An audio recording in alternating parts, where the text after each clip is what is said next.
The satin ribbons cut into her shoulders. Lace clung to her skin like shackles. Janelle Hayes could hardly hear the string quartet playing over the thundering of her pulse. The ballroom shimmered with crystal chandeliers, champagne fountains, and the kind of society crowd that thrived on whispered scandal. It should have been the happiest day of her life. Instead, the scent of roses and candle wax was suffocating. She hadn't meant to overhear. She had been searching for her groom, nerves tightening her stomach, when she caught the sound of hushed voices through the crack of a half-open door. Mason's voice, her groom, and beside him the low purr of his mother. "Once the ink is dry, her father's stables are ours," Mason murmured. Her breath caught. His mother's laugh was sharper than crystal breaking. "She's so desperate to be loved, she won't question a thing. The Hayes breeding line will finally be under Westbrook control." The words gutted her. The room tilted. Lace and pearls became a cage. She ran. Past startled bridesmaids. Past polished shoes and gasps of confusion. Past the altar where the preacher stood waiting. She ran until the marble floors gave way to asphalt, until the gown was torn and dirty at the hem. By the time she reached her car, her cheeks were streaked with mascara and salt. She didn't look back. The Dallas skyline disappeared behind her headlights. She drove until the city lights blurred, until highway signs meant nothing, until the ache in her chest matched the ache in her hands gripping the wheel. Hours later, her gas tank was low. A glow of neon drew her off the road, a county fair. Music, laughter, and the smell of fried dough hit her as she walked past the entrance. Boots clattered on dirt. Horses snorted in their pens. Children ran past with sticky fingers and cotton candy smiles. She felt out of place, silk gown ruined, hair tumbling down from jeweled pins, but no one seemed to care. They had their own lives, their own joys. She wandered toward the rodeo ring, drawn to the sound of hooves pounding against packed earth. That's when she saw him. Tall, broad-shouldered, a silhouette against the glow of floodlights. His Stetson shaded his face, but his stance spoke of quiet authority. A man who belonged to this place, this dust, this wild freedom she'd never known. When their eyes met, she felt it, a jolt like a match striking. He noticed her torn gown, her bare ring finger, the streaks of her tears. Instead of pity, there was something steadier in his gaze, something that told her he wouldn't ask questions she wasn't ready to answer. "Looks like you could use a friend," he said, voice low, warm as whiskey. And for the first time in hours, she exhaled. The night blurred into laughter and firelight. He bought her a lemonade at the food stand. They sat on hay bales, watching cowboys ride broncs under the roar of the crowd. Every moment stretched thin with tension, his knee brushing hers, his fingers, steady when he caught her elbow as she stumbled on uneven ground. She didn't even know his name. She didn't ask, because if she did, it would make it real, and she wasn't ready for real. The carnival lights painted his jawline in shifting colors. His smile was rare but devastating.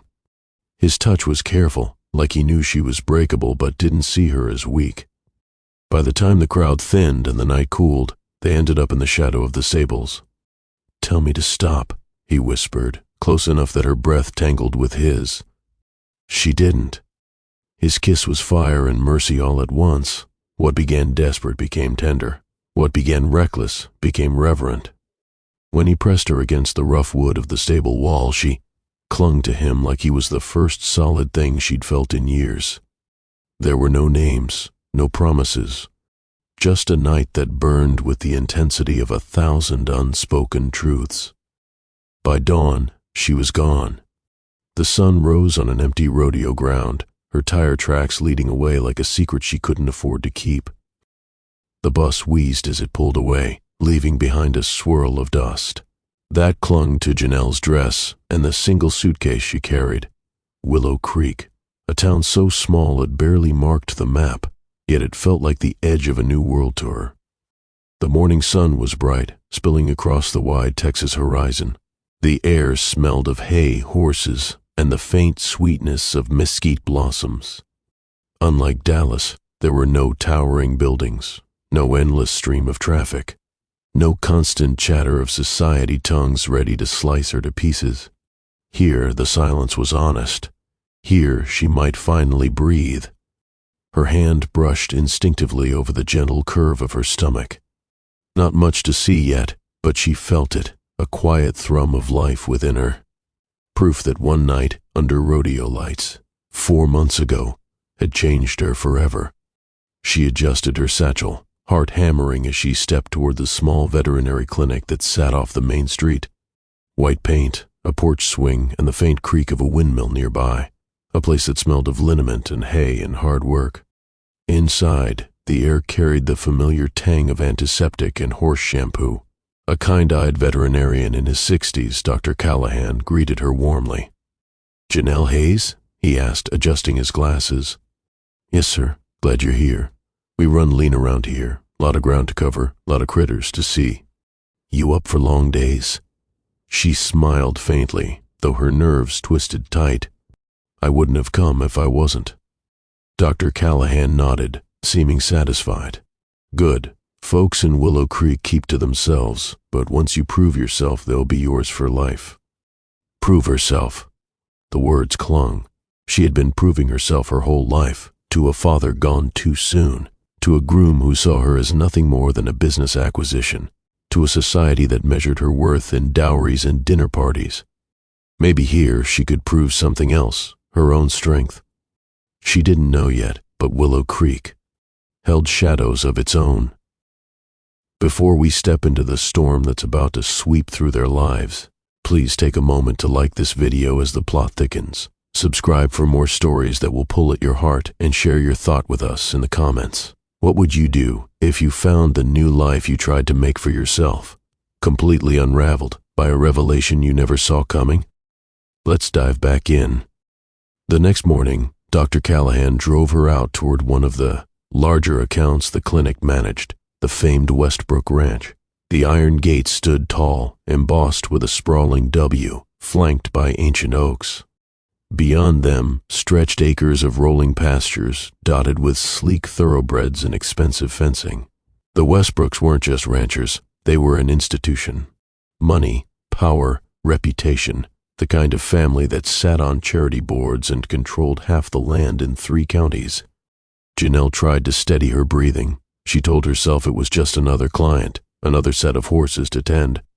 Nothing more. But when the gates swung open and the black sedan pulled up, she froze. He stepped out. Tall, broad-shouldered, no Stetson this time, no dust on his boots. Instead, a tailored charcoal suit, crisp white shirt, and the kind of presence that commanded attention without effort.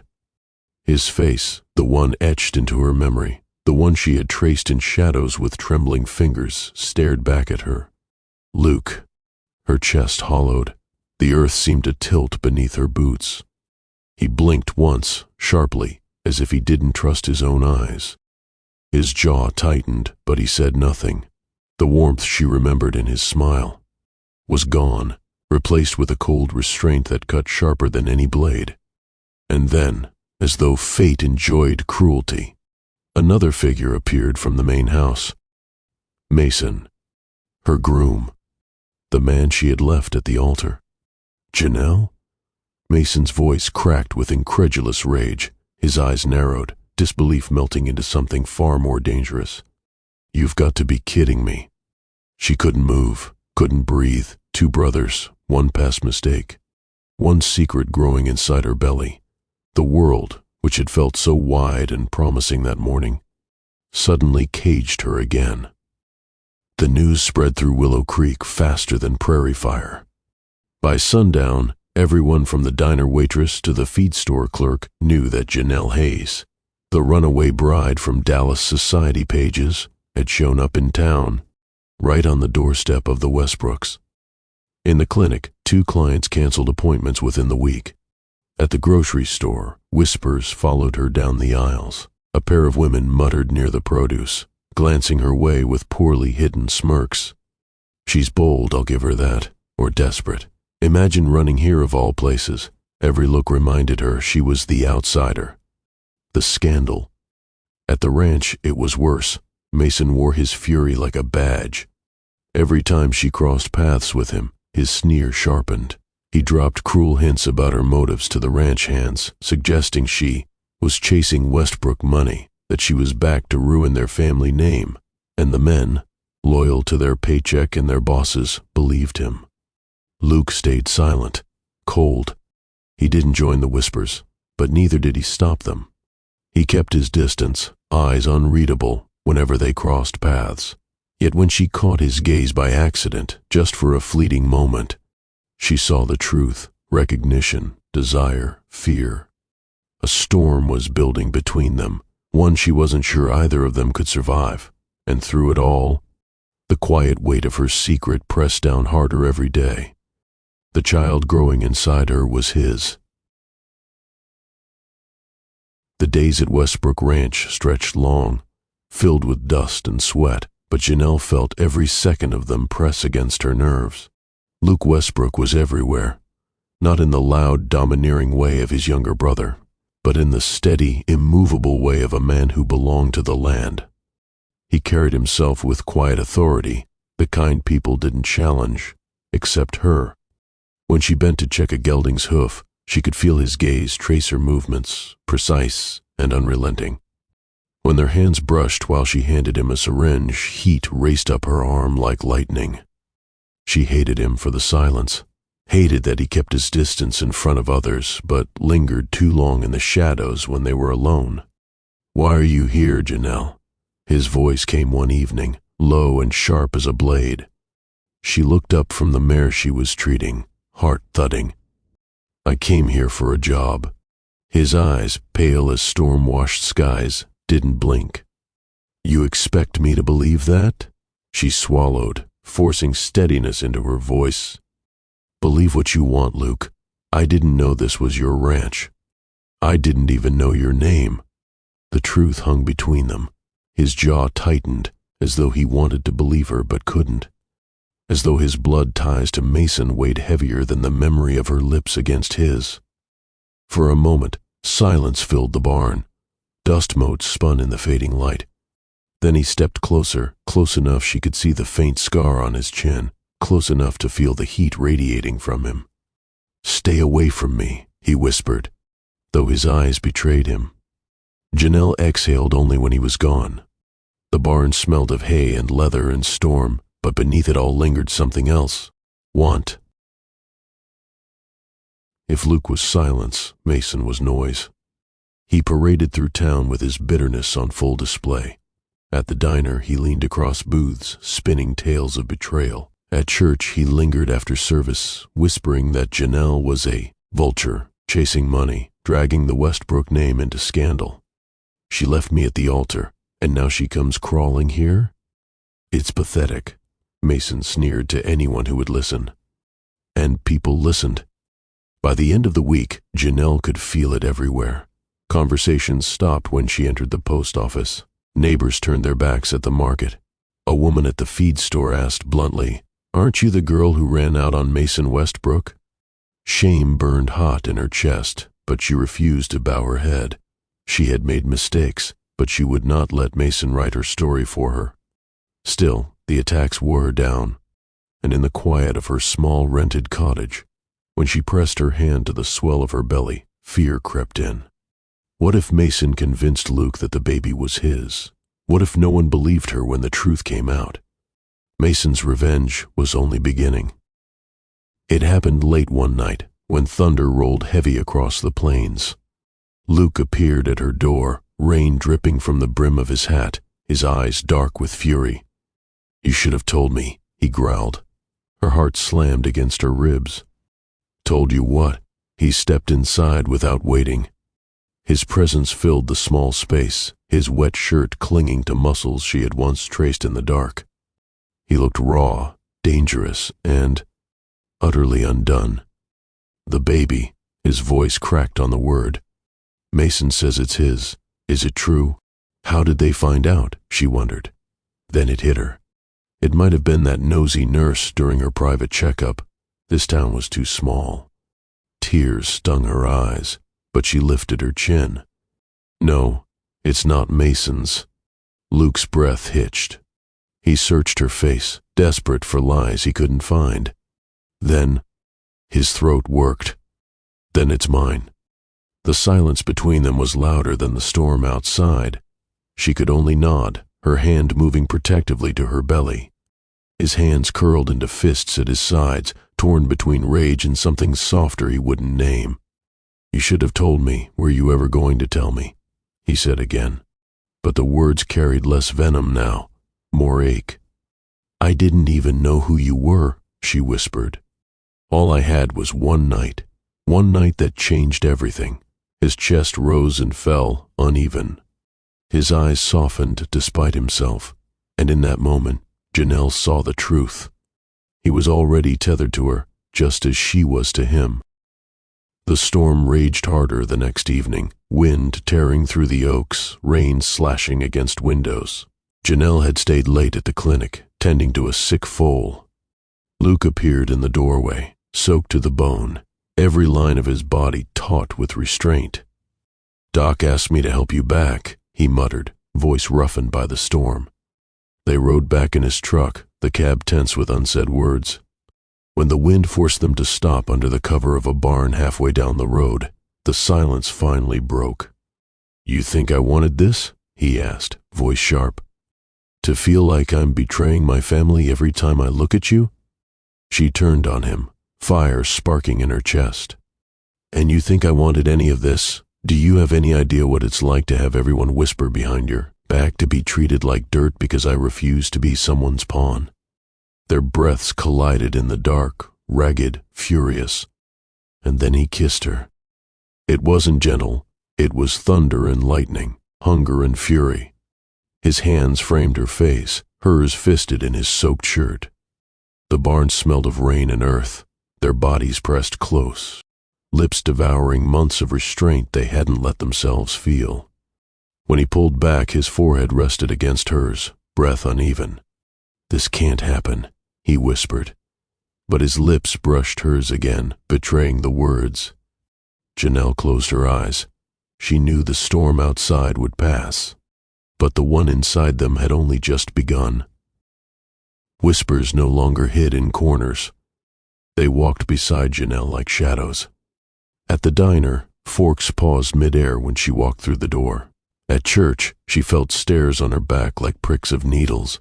The checker at the grocery store handed her change with a brittle smile, eyes darting to her stomach. Dr. Callahan tried to shield her. "Ignore them," he muttered as they left a farm call one morning. "This town loves a scandal more than it loves the truth. Give it time." But time only made things worse. Mason's stories grew bolder. He told anyone who'd listen. That Janelle had trapped his brother with a baby, that she'd plotted the whole thing from the start. And because his surname was Westbrook, because his mother still ruled half the social gatherings, people believed him. Luke said little, which burned worst of all. He didn't add his voice to the lies, but he didn't silence them either. And Janelle wondered in her darkest hours if that silence meant doubt. At night, in her small cottage, she pressed her hands to her swelling belly and whispered to her child, "We'll be all right. I'll fight for you, even if I have to fight everyone else too." But when a brick shattered her front window one night with the scrawled word, "Homewrecker," tied to it, she realized the war was already on her doorstep. The summons came like a slap. Luke's mother sent word through one of the ranch hands. "Come to the house." Janelle nearly refused, but something in her spine hardened. She was tired of running, tired of shrinking. She walked up the marble steps of the Westbrook mansion with her head held high, even though her pulse raced. The matriarch waited in a drawing room filled with oil portraits and cold, expensive air. Every detail screamed power: crystal vases, heavy drapes, silver-framed, photographs of Westbrook generations staring down with judgment. "You have nerve, I'll grant you that," Mrs. Westbrook said, her eyes sweeping Janelle's simple dress, her growing belly. "Parading around this town, humiliating my family, destroying my son's name." Janelle's jaw tightened. "I didn't destroy Mason's name." He did that himself. A dangerous smile curved the older woman's mouth. And now you think you'll tether yourself to Luke. Clever. He has always been the responsible one. The heir, the solid stone mason never was. But make no mistake, you will never belong here. The word sliced, but Janelle didn't flinch. I don't want your name, or your approval. I want a life for me and my child. Nothing more. Mrs. Westbrook leaned closer, her perfume suffocating. You will find this town has long memory. You'll be crushed under the weight of it. Women like you always are. Janelle's heart pounded, but she turned on her heel, spine straight. For the first time in years, she realized she wasn't afraid of powerful women who used their sons like chess pieces. Not anymore. The storm broke not in the sky, but between them. Luke found her in the barn late one evening, tending a restless mare. He looked exhausted, as though the weight of family duty and lies had finally worn through his armor. You shouldn't have faced her alone, he said softly. Janelle glanced at him, fire flickering in her chest. I've been facing people like her my whole life. Silence stretched, broken only by the mare's shifting hooves. Then Luke's control snapped. He stepped forward, his hand brushing hers, tentative at first, then firmer, as though he couldn't stop himself. I can't keep pretending, he murmured, voice rough. I tried to stay away. God knows I tried. But every time I look at you... Her lips found his before he could finish. The kiss was a collision of hunger and surrender, a desperate giving in to everything they had fought against. His hands framed her face, sliding into her hair. Hers gripped his shirt as though anchoring herself to him. The barn shadows closed around them, the air thick with heat and hay and the thunder of their own hearts. When he lifted her, carrying her into the tack room, the world narrowed to the feel of his body against hers, the way his mouth traced her neck, the low sound in his throat when her hands roamed his back. It wasn't reckless like that first night. It was deeper, hungrier, threaded with months of loneliness and longing neither had admitted aloud. When it was over, they lay tangled on a blanket spread hastily over hay, breaths mingling in the dark. For the first time, there were no walls between them. No names hidden, no secrets left unsaid. Janelle whispered, "What happens now?" Luke kissed her temple, his voice raw. "Now, we face whatever comes, together." But outside, the wind rattled the barn doors, a reminder that storms, real and imagined, always come again.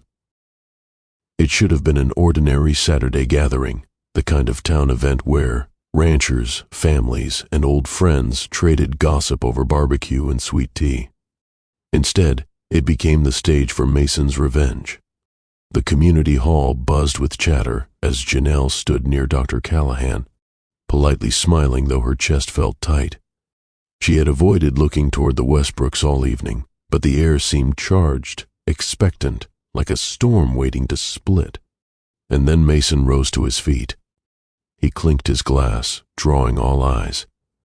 "I've kept quiet too long," he said, voice loud enough to silence the room. His gaze cut to Janelle, sharp as glass. "Everyone here deserves to know the truth. That woman," he pointed, "is carrying a Westbrook child, but not mine. My brother's." Gasps. A murmur swept the room like wildfire. Janelle's face burned, every eye searing her skin. "She left me at the altar in Dallas," Mason continued, venom dripping. "And she comes here, crawling back into our lives, seducing my brother just to secure herself a future. You tell me if that's love, or calculated betrayal." The silence that followed was worse than shouting. She could feel the townspeople choosing sides in their minds, their whispers writing her history. Then Luke stood, his voice cut through the room like thunder. "Enough, Mason." The room froze. Luke's shoulders were squared, his eyes bright with fury. He looked at Janelle, then back at his brother. "You don't get to shame her. You don't get to twist the truth because you can't stand being left." His hand curled into a fist. "That child is mine, and I will not let anyone, not even my own blood, stand here and dishonor them." The room erupted into shocked murmurs. Mason's face flushed, his jaw tight with rage. But for Janelle, everything blurred. Her throat closed, tears burned. Luke had spoken the truth, out loud, in front of everyone. He had chosen her, and nothing would ever be the same. The days after the gathering felt like walking a razor's edge. Half the town turned colder than winter, whispering about scandal, about shame. The other half, quietly impressed by Luke's public stand, softened their eyes when they saw Janelle in the street. At the clinic, Dr. Callahan patted her shoulder gently. "Took guts, what he did," he murmured. Not many men would have risked the Westbrook name for the truth. Risk. The word clung. Because Janelle knew exactly what Luke had put on the line, his family's empire, his inheritance, the respect of a dynasty that had defined his life. When he came to her cottage that evening, his expression was set, steady. "Marry me," he said without preamble. Her breath caught. "Luke, it's not about romance, not about saving face. It's about protecting you. Protecting our child. They can't whisper if you're my wife. They can't take anything from you if you carry my name." Her heart ached at the sincerity in his voice, but she shook her head slowly. "I can't marry you just because you feel obligated," she whispered. "I ran from one wedding that was built on lies. I won't step into another built on guilt."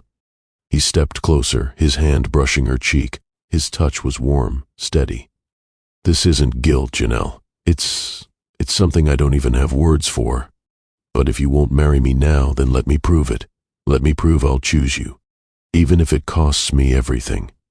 And she saw it in his eyes, the raw truth, not obligation, not pity, but something fragile, fierce, and real. The summer heat pressed down heavy, the air thick with cicadas and dust. Janelle moved slower now, her belly round, her body weary with the weight of new life. Every kick inside her reminded her how much she had to lose. Fear crept in during the quiet hours, not just the fear of childbirth, but the fear of history repeating, of trusting a man only to be broken again. She thought of her father, who had built his legacy only to leave her alone to defend it. She thought of Mason, who had seen her not as a woman but as property. And now Luke, who looked at her with eyes she wanted to believe in, but didn't know how to trust completely. He visited often, bringing groceries, fixing her porch railing, always finding excuses to stay. Sometimes they spoke of horses and land, sometimes of the baby's future. Sometimes, when words ran out, he would just sit in silence with her, presence steady as stone. But the Westbrooks were splintering. Mason avoided the ranch, slamming doors and muttering threats when he did appear. Their mother barely looked at Luke, her disappointment colder than frost. One evening, Janelle found Luke standing outside the clinic, shoulders bowed as though the world pressed on him alone. "You're losing them," she whispered. He looked up, his expression weary. "Maybe, but I'd rather lose them than lose you." Her chest tightened, torn between wanting to believe and the fear of falling. Because love was dangerous, and she wasn't sure she could survive another betrayal. Janelle had thought about leaving 100 times. The night she first realized the ranch's gates bore the Westbrook name, her chest had tightened like she couldn't breathe. She remembered standing at her small kitchen table, staring at her half-packed duffel bag. Every voice from her past told her to run. Dallas had taught her men with names, money, and power could devour women like her whole. But something stopped her. She thought of her baby. Her daughter deserved roots, not highways. She thought of Luke, the way he listened when she spoke, the way his presence wrapped around her like protection instead of possession. And most of all, she thought of herself. She was tired of running, tired of letting men's names and reputations dictate her worth. For once, she wanted to stand. That choice brought her to this night, when the storm raged and Mason appeared, dripping rainwater and venom. His grip on her wrist burned like fire. "You don't get to choose him," he spat, voice raw with alcohol. "You don't get to walk into our lives and ruin mine, and then take my brother like he's some prize you won." Her voice shook, but it was steady enough. I didn't ruin you, Mason. You did that yourself. The flash of headlights, the slam of a door, the thunder of boots.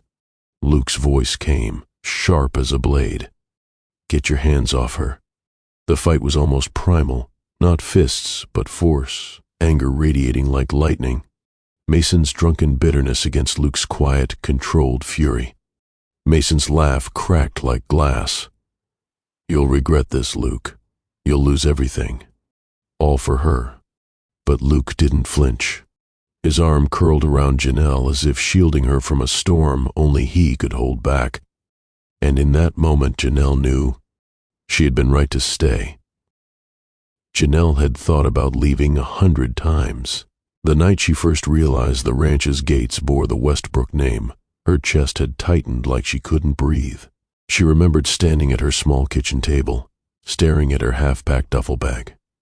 Every voice from her past told her to run. Dallas had taught her men with names, money, and power could devour women like her whole. But something stopped her. She thought of her baby. Her daughter deserved roots, not highways. She thought of Luke, the way he listened when she spoke, the way his presence wrapped around her like protection instead of possession. And most of all, she thought of herself. She was tired of running, tired of letting men's names and reputations dictate her worth. For once, she wanted to stand. That choice brought her to this night, when the storm raged and Mason appeared, dripping rainwater and venom. His grip on her wrist burned like fire. You don't get to choose him, he spat, voice raw with alcohol. You don't get to walk into our lives and ruin mine, and then take my brother like he's some prize you won. Her voice shook, but it was steady enough. I didn't ruin you, Mason. You did that yourself. The flash of headlights, the slam of a door, the thunder of boots. Luke's voice came, sharp as a blade. Get your hands off her. The fight was almost primal, not fists, but force, anger radiating like lightning. Mason's drunken bitterness against Luke's quiet, controlled fury. Mason's laugh cracked like glass. You'll regret this, Luke. You'll lose everything. All for her. But Luke didn't flinch. His arm curled around Janelle as if shielding her from a storm only he could hold back. And in that moment Janelle knew she had been right to stay. Rumors spread quickly. Mason's nights of drinking turned to public scenes, shouting matches outside bars, debts left unpaid, women who whispered his name with pity instead of awe. The Westbrooks closed ranks. In their sprawling estate, far from Janelle's modest cottage, meetings turned sharp and cold. Luke is no longer one of us, his father declared, brandy glass clinking against the table. If he insists on tying himself to that girl, then he will not carry our name in business. Plans were drafted, lawyers preparing paperwork to strip Luke of shares, to quietly excise him from the empire. Word reached Luke before long. One evening, he sat with Janelle on her porch, their baby not yet born, the cicadas buzzing in the dark. They're cutting me off, he said, voice low. Her heart squeezed. Luke. He held up a hand. I expected it. Truth is, I'd rather earn something honest than inherit something poisoned. I've been thinking. There's land up by Willow Creek. Not much, but enough to run cattle, enough to build something that's ours. I can take construction work until it's steady. Janelle's throat ached. You'd give up all that for me? His gaze burned. I'm not giving up. I'm finally choosing. You, her, us. She pressed a hand to her belly, tears spilling. In that moment, she saw their future, smaller maybe, but freer. But not everyone accepted it. His mother came to him one quiet Sunday morning, the sky still pink with dawn. Her pearls glistened even in the half-light, but her eyes carried something softer. Fear, grief. Luke, she whispered, standing in the doorway of the barn. Don't do this. You're throwing away generations of work. Your father won't forgive it. He set down the bridle he was polishing, jaw tight. Maybe forgiveness doesn't matter anymore. She stepped closer, her hands trembling. She's not like us. You'll see it, the way people look at you both, The way doors will close, it won't get easier. Luke's voice broke, but not with doubt, with conviction. You think I don't know that? I've seen the looks, but I've also seen her fight harder than anyone I know. She's not weak, Mother. She's not a scandal. She's the only thing in my life that's real. Tears welled in her mother's eyes. She reached for him, fingertips brushing his cheek. Please, Luke, please change your mind. He kissed her hand gently, then pulled away. I already have. For the first time in my life, I'm standing where I should. And though his mother left with sorrow in her eyes, Janelle could see something else in her expression too, the faintest glimmer of respect. It began in the middle of an ordinary evening. Luke and Janelle were sitting on the porch, a pot of stew cooling inside, when the first sharp pain lanced through her belly. She gripped the chair, face contorting. Luke, she gasped.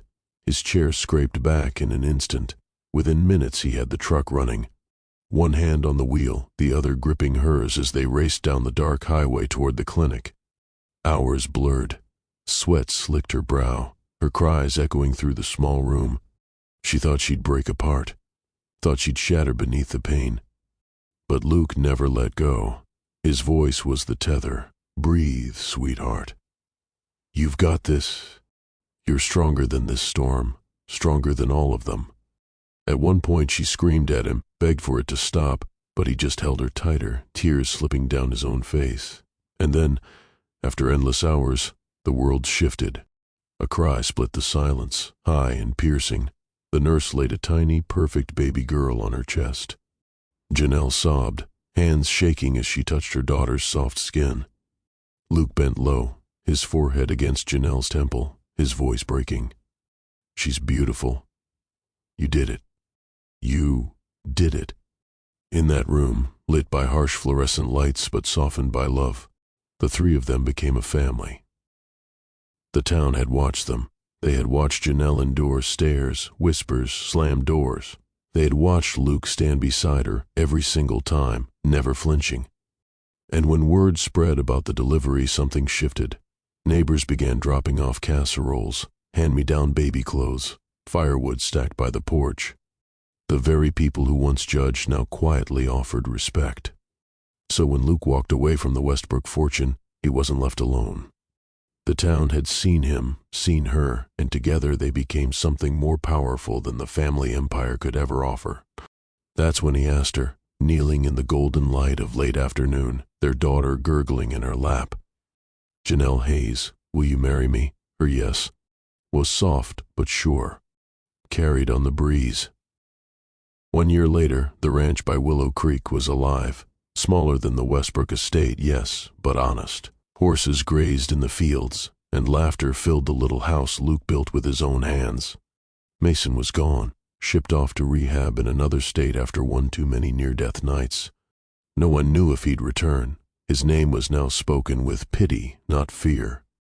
Luke's father still refused to see him, but his mother sometimes would visit quietly, bringing small gifts for her granddaughter, her eyes softening each time she held the child.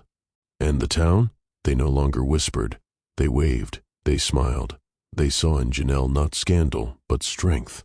They saw in Luke not rebellion, but honor.